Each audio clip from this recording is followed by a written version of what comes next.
মই কৰিবলৈ লোৱা চৰিত্ৰটি হৈছে শ্ৰী শ্ৰী ভাগৱত দৰ্শন নাট্যকাৰ শ্ৰী হৰি হাজৰিকা দেৱৰ শ্ৰী শ্ৰী ভাগৱত দৰ্শনৰ কলি চৰিত্ৰটি। কলি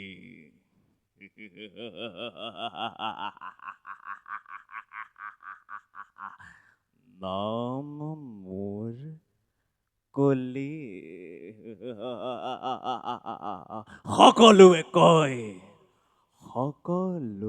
কয় মই বোলে পাপী।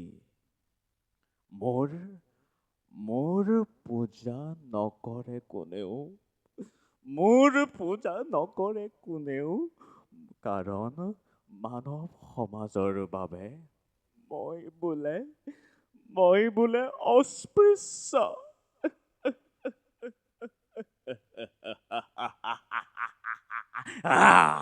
মানৱ সমাজৰ এই অৱহেলা আৰু অনাদৰৰ মই মাজেদিয়ে মোৰ প্ৰভাৱ বিস্তাৰ কৰিব লাগিব। শুন হেৰো মূৰ্খ মানৱ সমাজ, বৰ্তমান এই জগতৰ সকলো ক্ষমতা কলিৰ ওপৰত। মোৰ প্ৰভাৱতে জগতৰ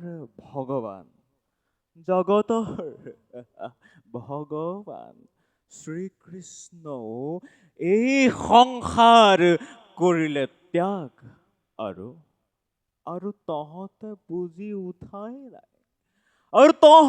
বুজি উঠাই নাই এই সংসাৰত কোন কিমান শ্ৰেষ্ঠ। কলি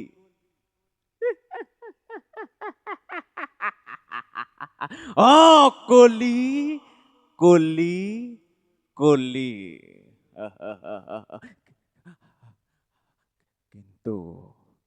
কিন্তু মোৰ সন্মুখত হেঙাৰ হিচাপে থিয় দি আছে এতিয়াও ধৰ্মই। কিন্তু কিমান দিন এই ধৰ্ম তোমাৰ আৰু এই সংসাৰত বেছি দিন নাই। এই সংসাৰত তোমাৰ আৰু বেছি দিন নাই। কলিয়ে নিজৰ প্ৰভাৱত পাপ শক্তিৰ বিচাৰ কৰিম আৰু তেতিয়া চাম এই মানৱ সমাজে, এই মূৰ্খ ব্যভিচাৰী স্বাৰ্থলোভী মানৱ সমাজে কলিক পূজা কৰে।